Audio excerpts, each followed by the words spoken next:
There are people out there who never question anything. Now, what does it mean to question something or question someone?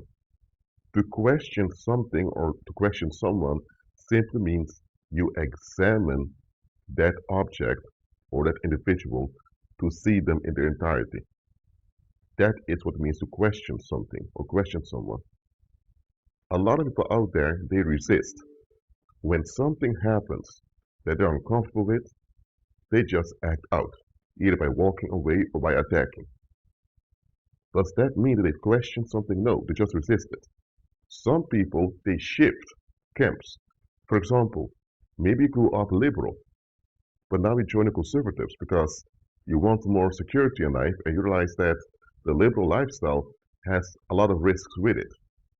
Or maybe you grew up conservative, but you're fed up with all those restrictions and now you dive into the licentiousness of the liberal camp.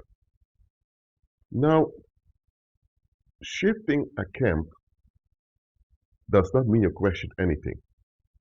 Because someone that goes from liberal to conservative or from conservative to liberal, most of the time they never questioned anything. Neither the liberal camp nor the conservative camp. Those are just the two main camps available that has a support system. So human beings, being vulnerable creatures, we need a support system. So you go from one support system to the other, just because it's convenient. That does not mean that you question anything. Look, the reason why there are so many people out there who never question things is because the moment you question one thing in life, that will automatically lead to you having to question everything else. Now, if it's just one incident, then that's resolved. For example, if you notice that your mom is up away from home and that's all by himself, and let's say you're a teenager, and you realize that there are times married people can be, um, well, they can cheat on one another. You realize that by now. Now, if you figure out that your mom was just overworking because she works as a nurse and there are extra amount of patients lately, and then you figure that out, you all think, oh, okay, it's explained. That's just an incident. If there's a good explanation what goes on, an explanation that's justified, you questioning it won't bring any trouble because A, it's resolved. But the moment you look into something and realize that there is no justification for this, now you need to look at the ramifications. Let's say now let's say your mom's up away from home and your dad is by himself, and you figure out that she's not even working full time. Now you realize that something's off here. And what can be off? Now, the worst case scenario is that your mom is cheating on your dad. And if that comes out, there'll be a divorce, family is broken up, you'll be a grown child of divorced parents. That's something you have to face and deal with. And your comfortable lifestyle as a family will be over. Now you have to deal with stepdads, stepmoms. Now you have to deal with family pension. So the moment you look into something and you realize there's something off, the moment you admit to yourself that something is off, now you have the responsibility to find out what's off. And that's what a lot of people don't want because the ramifications for their daily comfort are too big. Are too big. This is how most people are. When data or information will upset the status quo, or when data or information will disrupt their daily ease, to them it's too expensive. And to some extent, I can understand that because psychological ease is the main thing worldlings crave after because that's all they have. And apart from being a worldling, psychological comfort is important. I mean, if you're at a place and you're distressed all the time, that's not a good thing. You won't be able to function properly in daily life. Or if you're at a place and you're uncomfortable or you're not at ease in your skin, it's going to cause trouble. So psychological comfort is relevant to our well-being. I'm not saying it's not. The problem is worldlings, they have psychological comfort are the things they shouldn't be comfortable with. And that's the thing with worldlings. Worldlings, they have this I see no evil, I hear no evil, I speak no evil mentality. Worldlings, their psychological comfort comes from scapegoating and denial. And that's why their psychological comfort is quite weak and it can be disrupted quite easily. And that's why worldlings have all those restrictions they hold on to, even though they don't admit those are restrictions. They call them norms, values, boundaries, ethics, morals. They may call it all those fancy and honorable terms. It's just restrictions to preserve their psychological comfort. That's it. And a lot of worldlings are so radical with their restrictions that any time anyone even hints their restriction may not be a good idea, they explode on the individual or they block the individual by avoiding the individual. That's why there are a lot of worldlings joining cults to preserve their psychological comfort. Now, apart from people joining cults, a lot of folks never want to question things. For example, your great grandparents moved to the United States from the German Empire. Once they arrived, they just worked in factories and they paid bills. Your grandparents were born. Your grandparents did the same thing.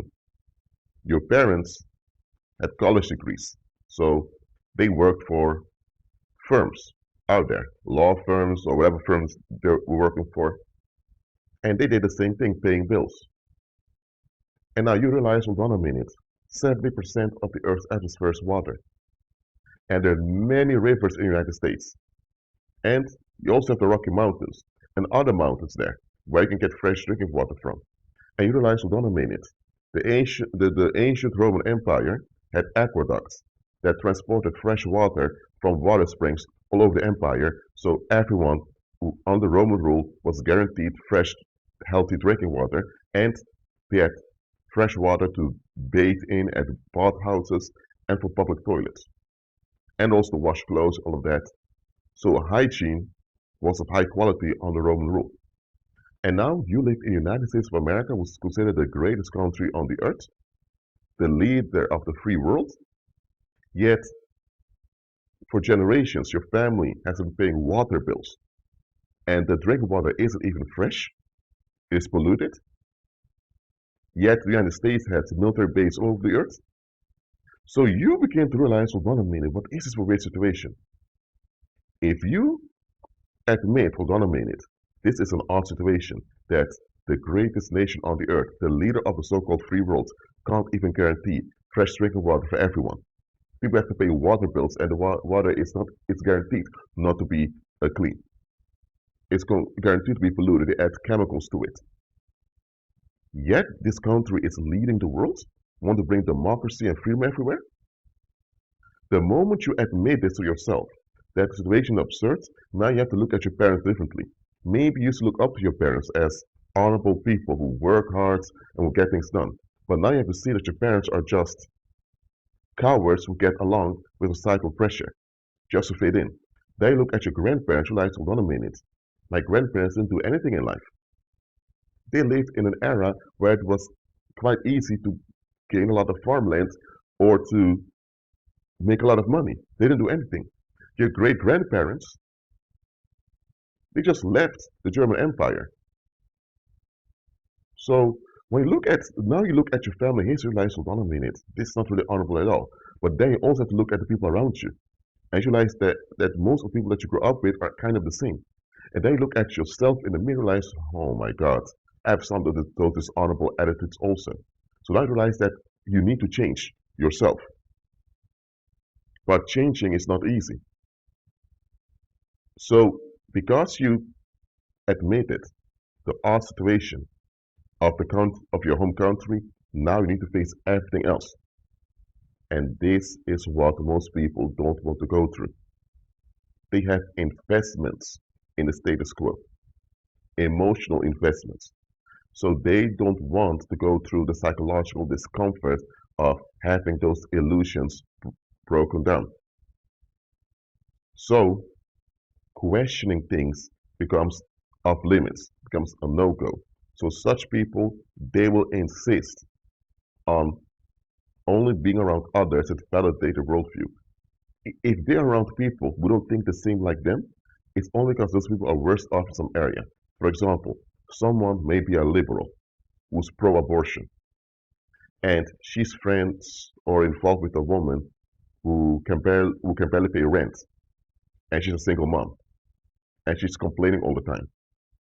Then, anytime she's around there, she feels happy that at least she's pro-abortion. She can avoid issues like that in life. She gets narcissistic supply by seeing the single mom struggling. Would she want to be around a married woman who's a happy mother? No, because that will destroy her motives for being pro-abortion. So yes, she will hang around people who don't agree with abortion only just to look at their defects so that she can feed her own ego. That's it. So it appears as if she's open-minded, but she's not open-minded at all. And there are a lot of people like that. They just want to avoid being challenged at all costs. Now, why is it important to understand this? Because such people who never question anything, they don't appear dangerous. They're not the grandiose narcissists that go around promoting their own ideas and shoving their ideas down people's throats and all of that. They're not. They appear open-minded. They appear solution-oriented. They appear like good people because they never bother or afflict anyone else. And this is the impression we get from them. And because of this impression, we welcome them. What we don't realize is that these people are covert narcissists. Why do I call them covert narcissists? It is because it's all about their psychological comfort. They are not concerned with anything else.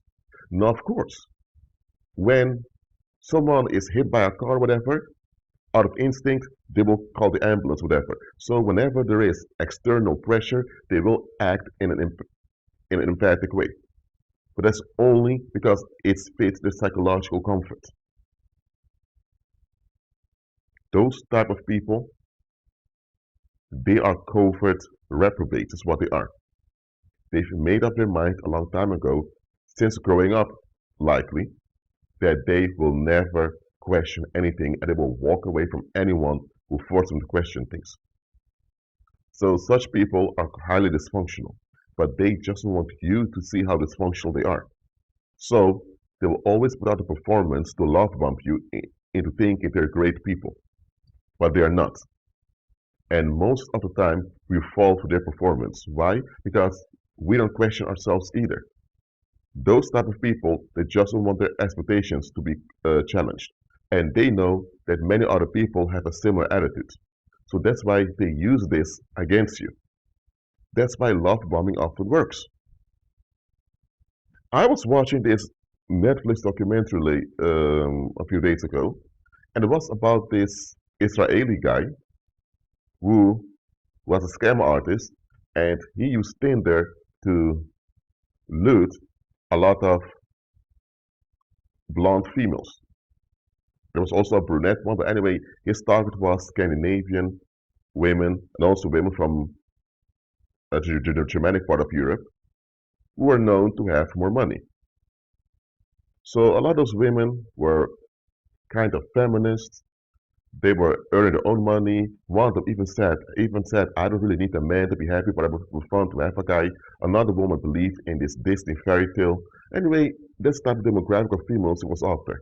And he succeeded over and over again in tricking them. When I watched a documentary, I believe it's called the Tinder Swindler or something like that. You can watch it yourself. I kind of fainted a few times. Not literally, because I was thinking, come on, ladies. This man, the things he was telling you all wasn't even that convincing. Yet, you all fell for it. You became emotionally invested in him and even sexually invested. Why? Because those women had expectations they grew up with, whether it's feminist expectations or maybe romantic expectations of finding true love and all of that, they had expectations they held dear that they didn't want to question. And this swindler, he knew about their expectations. So he triggered their expectations, and by triggering their expectations, he won them over. Eventually, the guy got caught. He served a prison term in Israel, but he's out again. I'm not sure if he's doing the same thing or whether he changed his ways, but that's on him. What I'm putting out here is that this swindler or scam artist understood one thing about human nature. The moment someone agrees with something of which they know deep down inside this is not proper or this is not a good idea, the moment you agree with something that's not a good idea, the reason it's not a good idea because it won't contribute to your long-term well-being nor your long-term safety. The moment you agree with something, after ignoring your own intuition and natural instincts, from that point on, the one you agree with has power over you. And don't be mistaken, people do this a lot. Some people do it out of pressure because they don't have much choice. If you're a child growing up or your early teens growing up and your parents have, let's say, racial prejudice, even though you don't agree with your parents, but you know what, only disagreeing with your parents can cause discomfort for you. So you just write it off like just not something that important, even though inside you know this is off. Or maybe you work somewhere and you don't want to get at odds with your colleagues because you don't want to lose your job and have all those difficulties. So some people they brush things off and enter agreements just to avoid pressure or to avoid trouble. I can understand that you do that on a short term, but on the long term, it's not a good idea. Look, I'm not saying you should agree with everyone agree with because anything you agree with has consequences. If you agree with something that's wrong, I don't care how much convinced you are, it's still wrong. And here's the thing, your natural instincts as well as your human intuition will always hint to you with discomfort when something is off. But A, often we agree with things that we shouldn't agree with. We go against our own natural instincts and against our own intuition just because it's convenient. The moment we do that, we are in trouble. Now, if you pretend to agree with something out of convenience, but deep down inside you know this is off, and deep down inside you don't agree with it at all, if you just pretend to agree with it, that's different. You can do that till you're out of the situation. For some people, just to be left alone, just to have psychological comfort, they just agree fully with something, often without checking whether the thing they agree with is even proper or beneficial or not, or whether it even applies to them. The moment you do this, or the moment people do this, you already have power over them. Maybe they didn't agree with you, but they agree with someone else. It doesn't matter. Any agreement that is inconsistent with your human design and your individual and collective long-term well-being, any of such agreements put you in harm's way. From that point on, you operate in darkness. And because you operate in darkness, you accumulate negativity. And that means that anyone with some leverage has power over you. This is something scam artists, con artists, and swindlers understand. That's why they always seek to trigger your own expectations that you haven't examined.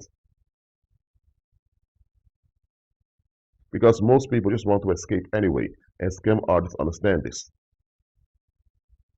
So, now you know, don't internally agree with something that goes against your human design as well as your individual and collective long-term well-being and long-term sanity. I agree with anything that goes against your long-term well-being, both as an individual and as part of a group. I agree with anything that violates this and you violate yourself and those around you. Faking agreements just to to get out of a bad situation, I can understand that. But you don't fake that over and over again. Get out of every situation and of every relationship that triggers you to compromise your long-term well-being and your long-term sanity. You are a community creature, okay? So both on an individual and on a collective level, you must have long-term well-being. Anything that goes against it or compromise that is something you need to get out of.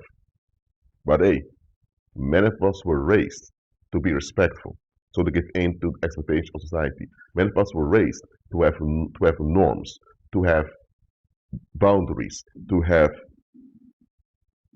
um, ethics, morals. We were raised to have all those restrictions. And often it's those restrictions that keep us in trouble.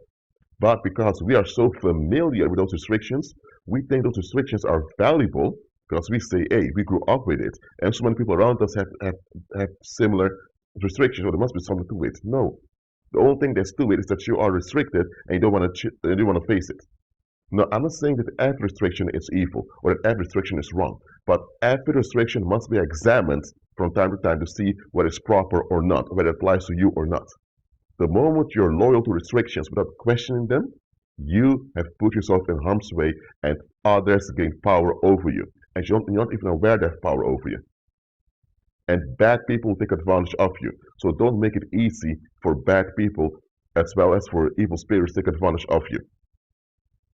So, people that never question things, I'm not saying that there's no hope for them, that they can't change for the better, they can, but it's not very likely they will change for the better. And if they do change for the better, it's going to be quite slow. Meanwhile, they are risky to be around. And likely, they're covert reprobates, or I'd say covert narcissists. So beware. Well, that's it for now. Keep on growing with Christ, and I'll see you next time.